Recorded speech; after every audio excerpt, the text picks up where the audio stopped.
Hi, my name is Marcus, and I am the host of Comic Corner. Along with my co-host Mason, we bring the kingdom of geekdom to light, or to darkness.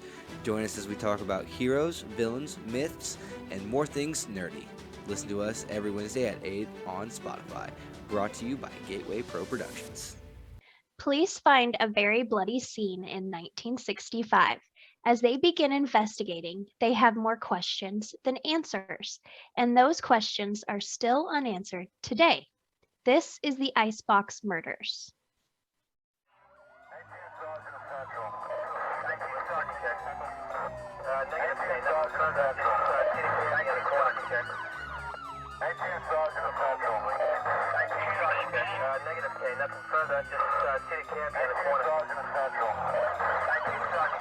We've got a code 187.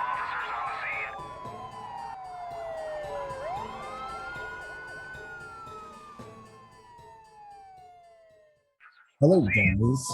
We are back with another episode of Code 187. I am Joe, your host. And I am Sarah, your other host. Yes, we thank you guys for coming back for another murder, mystery, and investigation. I want to give a big shout out to everybody who's listening because I've gotten so much feedback from people. They're just like, hey, when are we doing another episode? When are you guys doing another episode? I didn't get the link to this or I didn't get the link to that. So I am so happy that we're getting so much feedback from this show and that you guys are sharing stuff from our page and just everywhere. So thank you for all the love and everything that you guys are showing us, and that that you guys really enjoy this because we like doing it. So Yeah, I'm getting a lot of love on YouTube on the videos as well. So I think it's going good. the videos are very hard for me because I Uh-oh. listen to them on the podcast. So it's like, do I really want to rewatch them? It's very hard for myself to watch either one or the other. So I wanted to start like a schedule where I flip flop on them. So because I'm just thinking, Yeah. I listen to it. So now I don't know, but Some people do both, but it's either one or the other, it seems. I just drive for FedEx, so that's what I do. I listen to the audio. But we have the Icebox Murders today. Yeah. Yeah. I don't like that. What does that mean? Well, it's a very old school case. Like I said, 1965. I think this is our oldest case we've done. Mhm. Because it's hard to find stuff Yep. back then Mhm. that's widely reported on. This one is, there's lots of theories, lots to discuss. So I'm excited. This is another mystery because there's a lot of theories. I keep hitting you with the mysteries. Well, it's good because it gets people talking, and then next thing you know, like you said, we'll get people talking, and then they will figure out something. So yeah. So all right, I hope you guys are ready because I'm ready to dive into this mystery this week. Mhm. So let's get going. Here we go. All right. So June 23rd, 1965, the Houston, Texas Police Department received a call from a man named Marvin Martin, Okay. which, what a name that man has. Superhero name. It really is, yeah. He was asking for a welfare check on his aunt and his uncle. His aunt and uncle were Fred Christopher Rogers, who was 81, and Edwina Rogers, who was 79. Okay. They had not been answering their phone. No family member had heard from them in several days. So this guy's thinking, like, they're old, just go check on them, make sure they're okay. When the police knocked on the door, there was no answer. So they entered, and Fred and Edwina were nowhere to be found. However, some food was out on the table, so it seemed like they were here and alive at one point. Mhm. Now, the cop said he didn't know what possessed him to open the fridge, but he did. Mm-hmm. The refrigerator was stocked with a lot of what he believed was hog meat, Okay. neatly stacked on top of each other. Was all of this hog meat. Um, so it seemed that the couple had just vanished after eating a delicious meal of hog meat. um, as the police kept looking through, they found 2 human heads in the vegetable bin. That was if you see, this is why you guys need to go watch video, because you could tell by my face that I knew it wasn't hog meat. Right. Right, yeah. So right off the bat, like, kind of were suspicious that maybe this is not what it seems. So, um, so they looked more at the meat in the refrigerator and they found packages full of dismembered body parts Mhm. in the fridge. So this wasn't hog meat, it was human meat. Yep. Yep. I think this was our first like dismemberment case that we've done on Code 187, at least. Yes. Yes. We did a episode or 2, 3, I don't remember how many. I think 2 we did 2 on the Joe show. Yeah, we on the did. Joe show, and we talked about dismemberment and cannibalism. Yes. See, because I was thinking, yeah, we've already talked about this. This is nothing new. But Joe show, this is new to this show. Mhm. We have our first dismemberment and cannibalism. Now, if you guys remember, we have a disclaimer on the very first episode, so we're not going back. Right. But this one's a lot. It is not the same case as was on the Joe show. Just to clarify, this is completely different. But it's all kind of the same when you're talking about like human meat in a freezer. I was getting ready to say, man, this is around, if it was around the 80s, Jeffrey Dahmer, but this was 20 years earlier. So we can automatically just X him out of the picture. Right. Yes. Okay. So they found out that those remains were Fred and Edwina. Mhm. After their remains were analyzed, they found that Fred had been beaten with a claw hammer Mhm. and his eyes and genitalia was removed. Mhm. Meanwhile, Edwina had been shot in the head. After they were dead, the killer had dragged the bodies to the master bathroom upstairs. Okay. The killer then drained their blood and chopped them into pieces and placed the different pieces in the refrigerator. Gotcha. So we're dealing with a experienced person, because it's all packaged up too. Like it was. Mhm. This was like, he took a lot of time, he or she took a lot of time doing this. Yes. Yes. And the reason why I say they're experienced is because you're either experienced in either one, killing people, or you're experienced at packing meat. And Mhm. especially if it's already packaged up, it was packaged up and put into the fridge. Because the way I'm looking at it is, you go to the grocery store and you've got that like seal tight rump roast. That's what I'm. Mhm. And it's like, this person had to know what they were doing. Yeah, and I mean, it was unrecognizable to police. So, and I mean, maybe they hadn't seen a lot of these cases, but like, it had to have been packaged to where it looked a little bit like meat. Yeah. I mean, and then what was it? It was they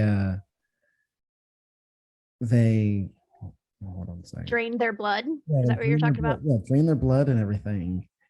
So it's just experience. Okay, let's get right back into it. Yes, it's very creepy, and also like, so I talked about this on my channel, that it's weird to say this, but dismembering a body is a lot harder than people think it is. People think like you just chop people into pieces, but they don't realize like there is bone, there is muscle, there is like you have to go at a certain tendon. Yes. Yeah, it's a lot harder than just like what Dexter makes it look like. Yeah. Which I've never seen that show before. I So haven't seen much of it, so I'm gonna have to watch it myself. But yeah, it like I said, you gotta know it had to be like a surgeon or somebody who was a hunter, because even if they weren't a like if this was their first kill, if you are an experienced deer hunter or you a butcher, you can where to cut and stuff. And I've heard plenty of stories like that. What's that, Sweeney Todd? If you guys haven't seen that musical, that's a very good musical. it is. Yeah. So, experts say that Fred and Edwina had been murdered 3 days before they were found. Despite the gruesome murders, the house had been thoroughly cleaned. Several of the couple's organs were later found in the nearby sewer. So whoever it was flushed it. And which is just odd thing to do. But okay. This whole thing is odd, so I'm not going to pretend to know. The black market on here. This black market probably wasn't even Right. Right. wasn't even a thing. Yeah. So this was super brutal. And it was like, why to this elderly couple? These people are so old, like they're not going to fight back. They're not, like doing anything wrong. So why this couple, I have my own. I'm gonna wait and see before I get my whole thing. I want to know more information about our murderer before I start saying a little bit, because I don't know. I'm still figuring them out, putting pieces together. Right. Well, there isn't a whole lot of information about the couple themselves. Okay. Fred Rogers was a retired real estate agent, Mhm. and Edwina went by Ebby, which I think is super cute. And she worked as a sales clerk. They didn't have any known enemies, and their neighbors said they were super sweet people. So quickly, some more information came to light, and it brought up an unusual suspect. Okay. In 1965, Fred and Edwina Rogers were living in Houston, Texas. Also living in their house was their grown son, Charles. The family mostly kept to themselves in their pretty quiet neighborhood, especially given Charles' reclusive and antisocial behavior. So not a lot of people saw him. Some of the neighbors didn't even know that he lived there. Okay. He left the house each day before dawn and didn't return until after nightfall. Okay. So people are like, what was this guy doing all day? It didn't seem like he had like a 9 to 5. Maybe he did, and then he just did stuff after, but it was strange. There wasn't much to do. True. Right. So naturally, Charles was the prime suspect right away. But why? What's the motive here? Why kill your parents out of the blue, seemingly in a very horrible way? And I was just getting ready to say that it's like, I mean, I'm gonna X him out, because, like we said, we don't really know anything unless he's something mental going on. So they ran into a huge problem here because Charles was missing. He just vanished after this. He seemed to have just gone away and nobody knew where he was. Nobody knew anything. So let's talk about Charles. Charles Frederick Rogers was 43 years old at the time and lived in the attic bedroom. Okay. Charles was said to be particularly intelligent. He spoke 7 languages and had a degree in nuclear physics. He was a pilot in the U.S. Navy during World War II and served in the Office of Naval Intelligence. Afterward, he became a seismologist for Shell Oil. Okay. this is the work of like finding how earthquakes are related and all of that. Okay, I was getting ready to say, I just Yeah. sat there and acted like I knew. Like, yeah, seismologist. I knew what that is. Right. I had to look it up because I was like, I don't know what that is. And all of this stuff sounds like he was super smart with physics and then with working with earthquakes and whew. Okay, so in 1957, Charles just quit his job of 9 years. Okay. Just randomly, nobody knows why. Charles moved in with his parents after quitting his job, but he rarely saw them or spent any time with them. Okay. He and his parents would communicate by passing notes under their door or his door. Okay. Most of their communication was this way. They didn't like spend time together, eat meals together, anything like that. And like I said, some people didn't even know that he was living there. Mm-hmm. So they didn't talk about him either to people. Yeah. But I don't know. There was some circumstantial evidence against Charles. Okay. Because I was getting ready to say, like before that, I know just sometimes the military can just harden people. Yes. It might really seem weird to us that he was just offstandish and everything, but maybe there was just a lot of stuff he couldn't talk about, and he knew if he would talk. Just saying. I'm innocent until I'm proven guilty. Right. And I mean, the military does bring a lot of trauma. You see a lot of stuff. Mhm. And unfortunately, like our military doesn't get a lot of help with those things, especially not in the 60s. So there could be something going on there. Yeah. So I just want to put that out there, with Charles, he might seem like a suspect, but with all that trauma and stuff like that. But then Sarah said there was some evidence against them. So I was like, oh boy. Maybe like I just said, we'll just throw in the trash. Right. So that's what I do to people on this podcast. When I first read this, I was wondering if maybe it was like when I first read like the first couple of paragraphs, I was like, is this a murder suicide? Because the wife was shot in the head and the man had his genitalia removed. But it can't be because all the stuff afterwards, But I was like, oh, it's a murder suicide. They could have had somebody, some people are weird like that. They could have there was a cult that they would kill each other and then they would do the cleanup afterwards. So you never knew. Anything is possible, I guess. So here is the evidence against Charles. Authorities found a bloodied keyhole in the attic bedroom. So to get into the bedroom. Let's see. So they also found a handheld saw. Okay. Or it's like a knife with ridges. Okay. Yep. This was most likely used to cut up the bodies. Mm-hmm.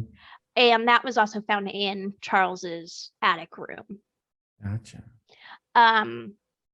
And so they were like, this is the suspect. This is the guy. Yeah. And they launched a huge search for him. Mm-hmm. Unfortunately, he has never been heard from again. Huh. So you got those kind of ties being in the military, you just like, hey, I did something bad. Can you guys just, Right. Changed your mind, didn't I? And now you said it was like a knife that had teeth on it. Now, was it just like a small or was it big? Because what I was thinking when you said they found that weapon, I was thinking kind of like one of the handheld saws that I use for. It's not like a huge bow saw, but it's just like a kind of like a J saw that we use. I don't know why Yeah. I have lines coming out of my fingers, but yeah, it's kind of like a jigsaw, and that's kind of big, and I can cut through a lot of stuff. But then you said knife, and I was like thinking like my little pocket knife, you know. Right. Well, they said a handheld small saw. So Okay. I kind of think that it's like a knife with two ends is what I pictured. Okay. Might not at all be true, but like, and then rigid. Like you're sawing a tree, but smaller. Gotcha. Okay, so like the ones they had on the cartoons where they had one on one side, something like that. I don't know if that's right. That's just what I pictured. Yeah, because I mean, you could really picture like you can probably picture a handheld version of it, a smaller version of it, and just how much more, because usually with a saw, you're holding something down and then you're doing it with one hand. But if you could get it something held or a body part held in position, and then how much more power you've got going this way, Hmm. you guys need to watch video. If you to the audio, watch the video because in this one, this is very video intense to what we're doing here. So Right. you can, But basically what he's doing is he's talking about like that back and forth motion to basically cut something. Which I mean, it couldn't have been a clean cut like they were talking about. Like they talked it like this was a surgeon or somebody skilled, which he was in the military, maybe he was. Mhm. But it just seems like a rigid thing would just be messy. Yeah, and I was also thinking too. I was waiting for you to say when you were going through over his resume. I was waiting for you to go over something that was in the medical field, and you did. Mhm. And I was just like, okay, that's why this guy he kind of because the only time what the only thing that would really get me to think that he was a murderer was he spent his time in war. And then on top of that, I really don't think you have time. I don't know what happened in the war, but I really don't think you would have time to sit there and learn how to dismember bodies clean. And then, unless America was really more messed up than we thought, hey, this is how you do it. Dismember the enemy. This is how you package them. And this is how you put them in the refrigerator. We trained America's best to Oh to my do all of this. watch this podcast, watch this episode. It's just something's going to happen to it because the government's listening right now. They're just like, they found out what we did back in the 60s. Okay. Right, right. And then there's gonna be someone talking about that as a mystery on another podcast. And it's just gonna go on forever. It's like the missing episode of Code 187. I'm like, guys, I don't know what happened to it. I don't know. Everything was working fine. It just disappeared. Right. So Charles had never been found. So this means he was a suspect, but they never found that he did it or not. Mhm. They also never found who did it. Ah. So this case is still an open case. We have no idea if it was Charles or not. There is theories. There are big theories. Okay. In this case, mostly found from Reddit and like discussion forums. Okay. So some of them have some fact, but it's a lot of just like people trying to piece it together because it's so you just don't know. Mhm. I mean, I think there's a possibility that it could have been someone else and they maybe either took Charles or killed him and put him somewhere else Mhm. or I really don't know about that because military, he would have to be, I would think, I mean, like we said, most people don't even know, they didn't even know he was there. So you would really have to know this family. You would have to know that he was in the military. His parents didn't talk about him. So for just some random person to walk in, kill his parents, and then kidnap him, I think they would have to, unless it's somebody from the military. Hold on, what if this isn't even something about the parents? What if Charles had did something in the military, which is why he left, and now that he was living with his parents to try to escape that, then they found him, and then they took him, killed his parents, did all that thing because maybe they were a deer hunter. That's really that part right there. Most of the other stuff was really fake. I'm just adding the deer hunter thing in there. But deer hunter because he packaged it up. Like, Right. I can understand what we hear, like Jeffrey Dahmer when he would cut up bodies, or cannibals that would cut up bodies. They didn't package them; they would just put them in the fridge, and they figure out the work. So it just makes me think that it has to be somebody who's a meat processor or a butcher or something in their pastime. But there's a theory for you. It was Charles's fault. There we go. Well, it definitely could be. And I mean, it's a very odd way to do things when you think about it, because like he wasn't going to eat them unless he was going to come back. But it doesn't, there's no evidence. It just seems like he just left after that. Yeah. So he wasn't going to eat them. Why put their bodies in the freezer to begin with? Why take his dad's genitalia off and flush it down the toilet and put their heads? Like, you'd have to either be mentally ill, because there's no other motive for all of that, I guess. And I was getting ready to say it's because he saw other serial killers, but this wasn't really a thing until what year was this? 65, 69? Yeah. It was 65. Yeah. So we were just getting started with serial killers in the 60s, and then they really kind of blew up in the 70s. So the only really thing I could think of is just some type of Satanist kind of thing, where either he was a Satanist or he was trying to make it look like somebody like that.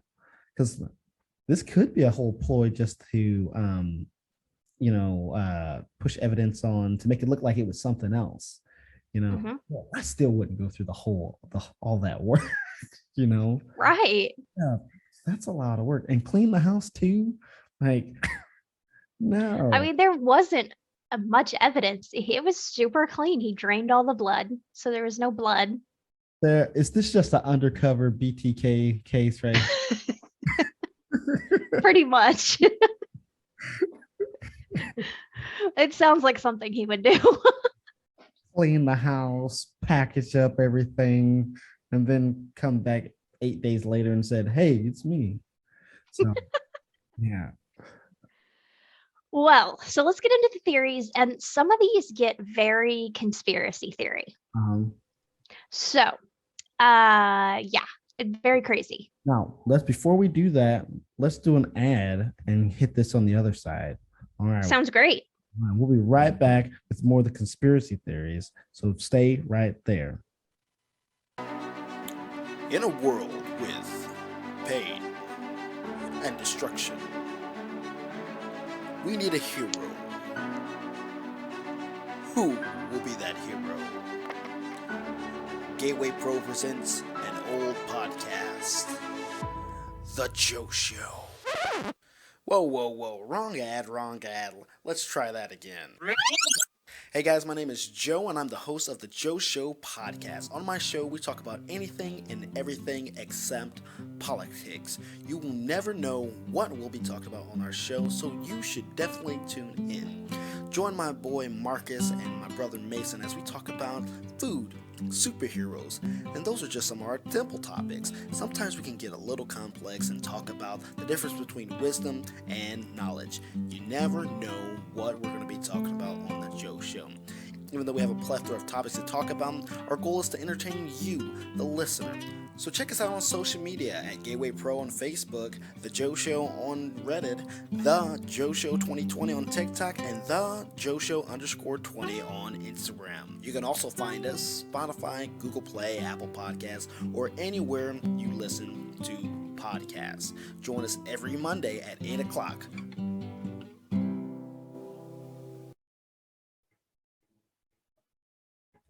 All right, guys, and we are back with more Code 187. We are going to be talking about now the conspiracy theories and things about this case. So, I'm ready. conspiracy. Yes. I already gave mine, a little bit of mine. So I want to hear what these people from Reddit and everything have to say. You know, this one goes off the deep end, I feel like. All the theories on this one are crazy, but how familiar are you with like politics and old school politics? A little bit. Now you have to really realize around that time, that was those were big years for us as in the Black community. So I know a little bit more about that. Wait, so I didn't even ask. So what color are they? Like White, okay, white family. okay. There we go. Yep.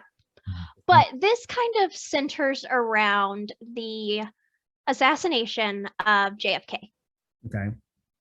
which I know you're like, these two old people killed in a refrigerator and then JFK, like, what? Yeah, okay, here we go. Okay. Right. So just put your like tinfoil hats on for a minute and go with me. All right. So in 1992, John R. Craig and Philip A. Rogers documented Charles' life in the book called The Man on the Grassy Knoll. Mhm. They have some very wild theories. So during the 1950s, Charles joined the Civil Air Patrol, and that is where he is believed to met a man named David Ferry, Okay. a man accused of being involved in a plot to assassinate the president, John F. Kennedy. Okay. So David Ferry, and Lee Harvey Oswald were seen in a bunch of pictures together in the same Civil Air Patrol. Mhm. David says he never knew Lee Harvey Oswald, and this conspiracy is not true. Okay. So this couple wrote a book, and in that, they were investigators for the National Intelligence Service Bureau. Okay. And there was a claim that Charles was a CIA agent until the mid 1980s. Okay. They accused Charles of being one of the men who assassinated President John F. Kennedy and then blamed it on Lee Harvey Oswald. Okay. They say Charles was one of the 3 tramps, is what they're called. Okay. Weird name. Weird name by today's standards, but along with Charles Harrelson, father of actor Woody Harrelson, Okay. and Chauncey Holt, who was arrested in Dealey Plaza after the assassination of Kennedy. Okay, so people believe the man that really killed Kennedy that day, or the men, Mhm. framed Lee Harvey Oswald, Okay. which was the man who went down for killing JFK. Mhm. Oswald is known to have killed the president because he was suffering from mental illness. Okay. The motive for the others wanting to frame him seems a lot on political differences and political sides. Okay. They had the motivation of like not wanting to be involved in the war and like all of this conspiracy theory stuff. Mhm. I'm just like scratching the surface because there's this whole big, right? Whole big thing about the war, JFK, the assassination, all of this stuff, right? Uh-huh. I told you it's 10 tinfoil hat. It's just one of those things where you've already gotten us so deep into this conspiracy. I'm like, what were we talking about again? Oh yeah, we're talking about the murder of 2 people. I'm like, okay, I'm just waiting for it to connect. Okay. Right. Okay. So here's where it connects. Okay. The authors claim that the reason Charles had to kill his parents, who were Edwina and Frederick? the dad, whatever his name was, I don't know, was because they were listening and keeping track of Charles's CIA phone calls. And the elderly couple knew too much and needed to be killed. Mm-hmm. According to The Man on the Grassy Knoll, which was that book, Charles fled to Guatemala, sorry, where he likely died of old age. The book has been heavily criticized for its lack of sources and its lack of truth, and just being super out there. But this is one of the biggest theories out there about the icebox murders. Mm-hmm. So, thoughts?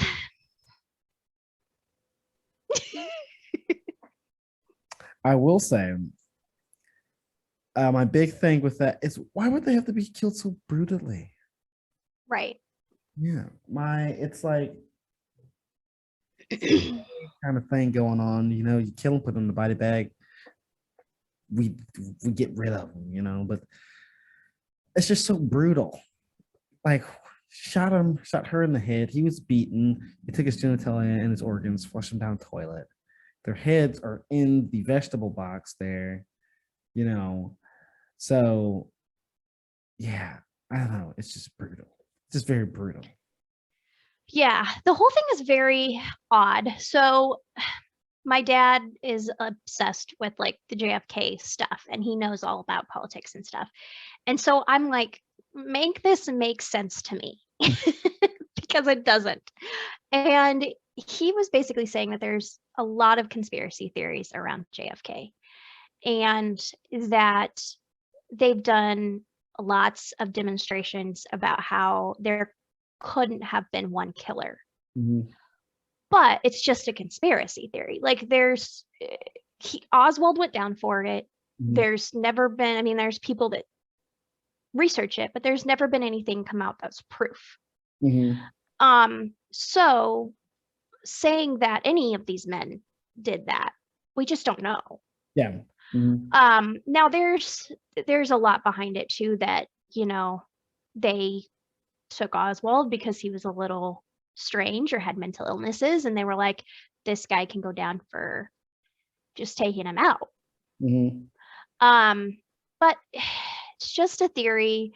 It's making a lot of connections. Like, you have to really stretch Yes. Mm-hmm. for this one to work, and you have to believe a conspiracy theory in the first place. And that's what we're getting ready to talk about on the Joe Show here pretty soon, conspiracy theories and how all these things connect. It's just weird, and I'm not ready for it, and we already jumped in. So this show's preparing me for it. I love conspiracy theories. I think they're fun and interesting. Mm-hmm. There are people that go too far.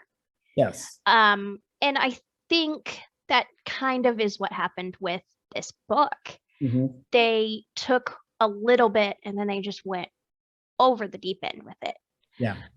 And, it's blaming people who may not have even been involved at all. And I bet you, I don't know, because I don't know, just what if these murders weren't even connected, and then their deaths got drug into the whole thing, the conspiracy theories, I don't know. Mm-hmm.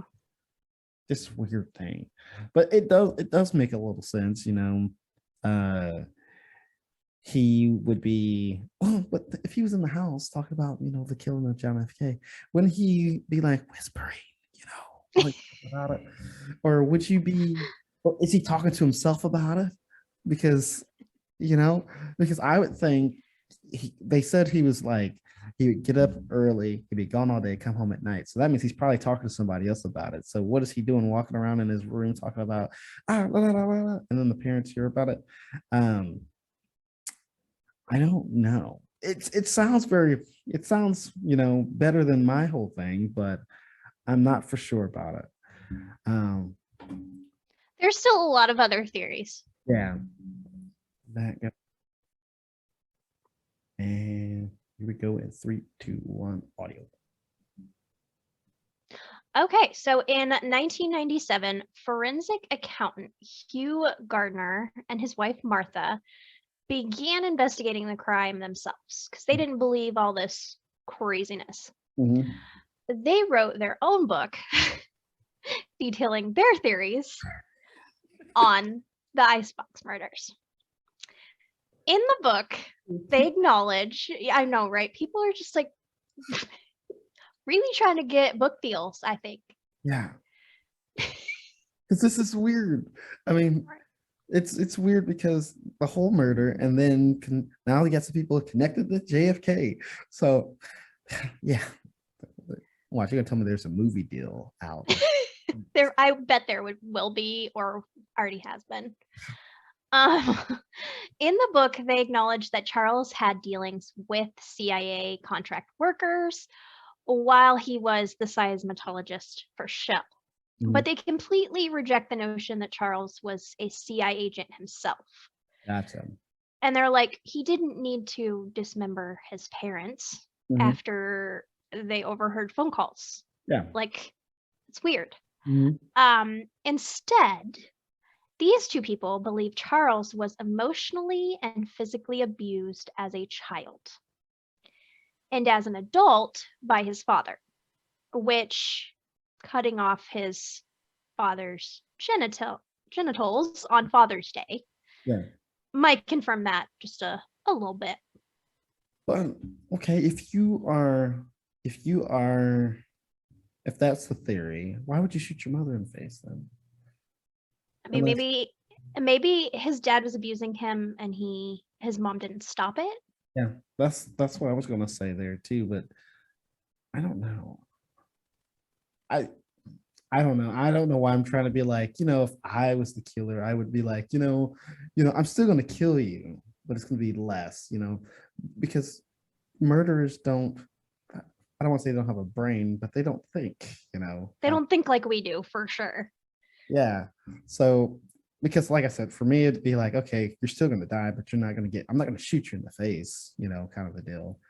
But I do like that theory about maybe his father was abusive, but then also too, you said they were a nice family and didn't have any enemies earlier. Yeah. That's what's with this case too. It's like, it's so old that there's not factual information. It's anymore anyway. It's all theories. It's all hearsay. And then people just make it bigger and bigger and bigger. Yeah. And that's one of the fun things about conspiracy theories. And it's what people add so much into it to where it starts getting outrageous. And it's very hard for me not to hear conspiracy theory and not laugh, because it's like my uncle told me about some type of conspiracy theory, and it's just like, dude, that doesn't make sense. And I had to laugh about it, kind of a deal. I don't know. Conspiracy theories, great. I mean, there's some wild ones. There's lizard people in the government. Just strange things. And I hope there's some actual facts. I hope there's some actual truth about maybe these connections and things like that, because that would just be real sad if these two, like there was an actual murderer who wasn't Charles is now on the loose, Right. Not just caught up into the whole conspiracy thing, Yeah. But see, the whole thing that I'm like, I don't know, did you have more with their theory there? Yes, but you can go ahead. Because I was going to say the whole thing, even though we've got all these conspiracy theories that make a lot of sense, it's got one thing that keeps. Why did you dismember him, put him in the fridge, and then package him? That's the weird thing. Like if you would have told me, if you would have taken that one part out, I could believe almost all these conspiracy theories. But the problem that gets me is he just dismembered them and then put them in the refrigerator. And it's like, that sounds like something that cannibals would do. Or where do you even come up with that idea? Because if you're just, and it takes so much time, like you said. Yeah, because you got to cut them up, drain the blood, get the little machine in the bags, and put the bodies in there, then and then put it in the fridge. Did they have like freezer lock? Yeah, they have the They have okay. This is the 60s, so I don't know if they had like the automatic vacuum, but if they had okay, let's say they don't have the automatic vacuum. So now what if they got like a pump or something? That's gonna take a lot of time.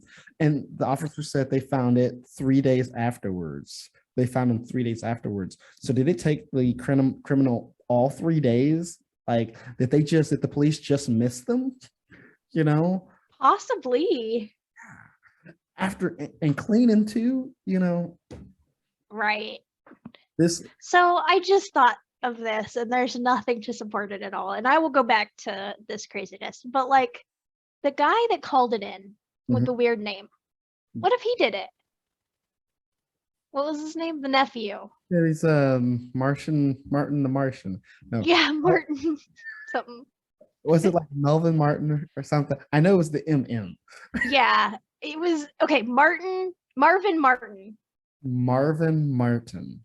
Because if he did just pass them, that's a little bit coincidental that they didn't catch him in the act of all of this stuff, Mhm. We've in my opinion. got like a Zodiac killer kind of thing going on. Just went right under the nose of the police. Right. That And with a name like that, he would be a great serial killer. I mean, and like we said, it's the 60s, so it's one of those things they really hadn't tracked stuff like this down yet. And 60 was just a weird time. So you could walk up and be like, hey, my name is Marvin Martin. And people would be like, oh, okay, um, Right. that would be crazy. Listen, I would have to give that person a round of applause because Right. that's crazy. We don't really, condone, the killings of the murderers or anything. We really want them to get caught. But if your theory is correct, that's just super badass, It is, because then you have people writing books and all of this conspiracy over absolutely nothing. And Yep. you're just sitting back like, oh wow. And he has if this was him, he has the control because serial killers, they will see those books, read those books, and the next thing you know, they're like, no, I did that kind of a deal, and then they would tell the police and then they're caught. He has Mhm. self-control. It was just Right. let's write a book, Sarah. Yeah, for sure. Um, Right, we can make some money. So also you could do some ads for those Ziploc bags and we could probably make some money. It's like, are you having a hard time putting your body parts in a Ziploc bag? Oh, don't listen to me. I'm crazy. Okay. probably wouldn't have found out Jeffrey Dahmer was because they probably wouldn't found out that Jeffrey Dahmer was eating a cannibal if he would have had these Ziploc bags because they thought it was ham. So There you go. or if Oh man. Martin is like one of those traveling salesmen on TV and he's selling Ziploc bags on how to do it. You can dang near do anything. Wink wink. Oh boy. Well, we're going to hell soon. We do. We really need therapy. Okay, so all of my craziness back to the Gardners Okay. who believe Charles was emotionally and physically abused. So they also claim that near the end of their lives that Edwina and Fred were defrauding their son, forging his signatures on deeds of the land that he owned and taking out loans in his name and pocketing the money. The Gardners label Fred and Edwina as deceivious con artists. They say Fred worked as a bookie, regularly engaging in gambling and fraud, stealing large sums of money from Charles, and continually physically abusing him, even as a grown man. He was a real estate agent. Listen, okay, real estate agents make like $100,000 a year or more. Okay, Right. let's go back into the 60s, maybe like 60,000, which was a lot back then. What did he need to do that for? Like, okay, you can get me on the gambling and stuff and maybe abusive, but you can't tell me he was stealing money from Charles. I guess They didn't have a lavish life. I mean, they weren't living in a nice house or nice cars or anything like that. This is where I'm saying it gets kind of tainted, Mhm. I could, because, okay, so I can even believe that it was like what you said earlier. They were a nice family. Nobody had anything wrong with them. But then in the 60s, there was that time where it was like you're nice on the outside, but on the inside of the home, everything was tore up. So I can believe that, maybe he was abusive.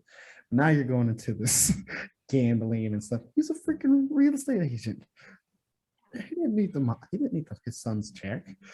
And it's also like, so Charles was in the military. He was grown, like in his 40s. If his parents were abusing him, like I feel like he would have not moved back in Yeah. with them. Like he already got away from an abusive situation. Why are you going back? Or you would strike back, Yeah. This would have happened way earlier. Mhm. It just doesn't make enough sense. Right. So there's a little bit more here.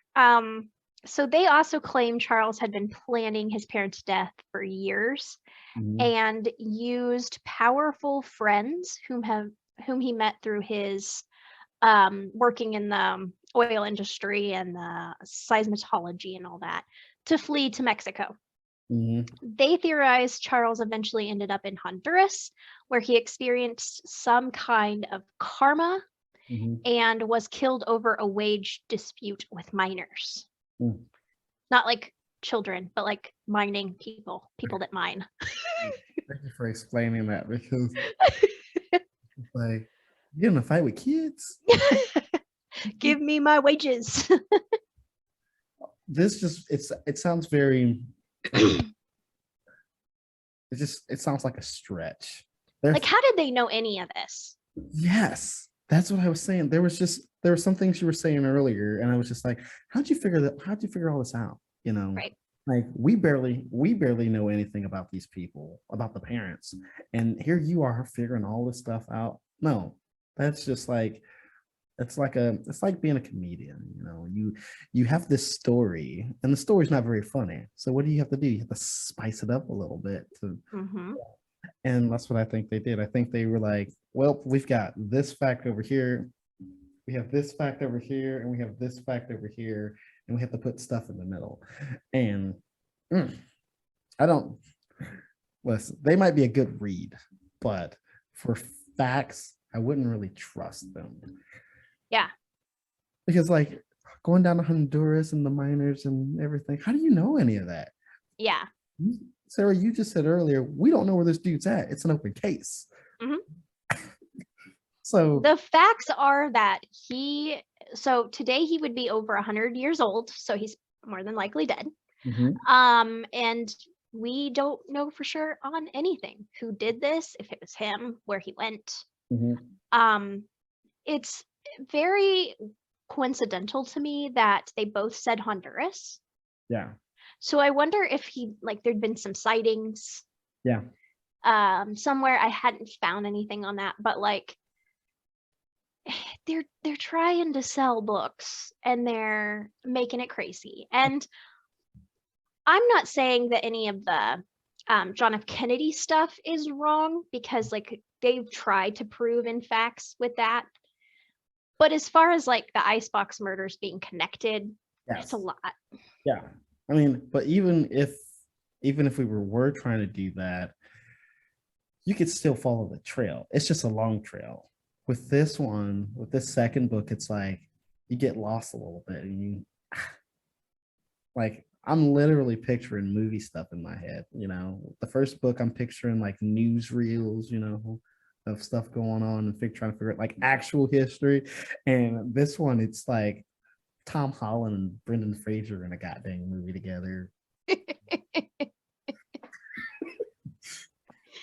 And this one is like, I know that like nothing is that we talk about is funny, but this happened so long ago.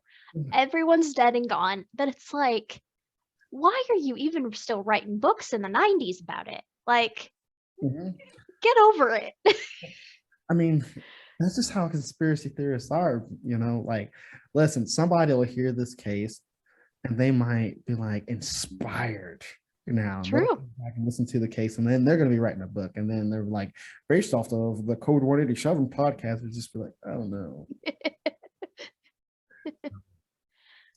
Yeah, but I thought the case itself is very interesting with the whole thing about Charles, and the conspiracy theories is just blowing up. Right. It's just too much, and we just may never know, and we can leave it at that and be okay. You can be okay. I am still trying to figure out the whole meat process and thing. It is, yeah. I feel like every time you bring a mystery, there's always one thing I get caught up on that I cannot get off. It's I was listening to a couple of them and I kept saying, okay, sir, but wait, I can't get over this thing. I can't get over this thing. So yes. And this is crazy. I feel like I have to say that now in every episode. That's my catchphrase now. So Yep, you need it on merch. yeah, we're gonna make shirts about it. We're gonna make shirts with that. But yes, If you have any other theories, saw anything that made sense to you, there's tons of stuff out there. These were the only ones that like had a bunch of information. So, and like I said, I'm scratching the surface on stuff. But this runs deep. yeah, and that's what this whole thing's about. It's we just try to give you a little bit of the facts. In this particular one, we just give you a little bit of facts, and then you guys can go in and you can do your own research and then bring it back to us. Because we have a group on Facebook and we have the page there. Just for a lot of people out there, we have a group and we have a page. So you are going to, Sarah, we don't do episodes on the group, right? I do on both just because I push out our videos everywhere. I'm like, watch my video now. Yeah, I had one guy, he was asking me, he was like, yeah, I joined or I liked it and I couldn't find it anywhere. And I was just like, that's a little weird because the way we post, you should be able to find anything and everything we do. So yeah, just make sure you're on the right page, Code 187. It's got the Code 187 cop lights in the background. You can't miss it. And if you can't for some reason find us, look at one of our socials on Spotify or right here on the bottom here of the screen and on YouTube and get in contact with us and we'll send you a link. So yeah, our email's in there. You can Facebook message us, anything. I will answer. yeah.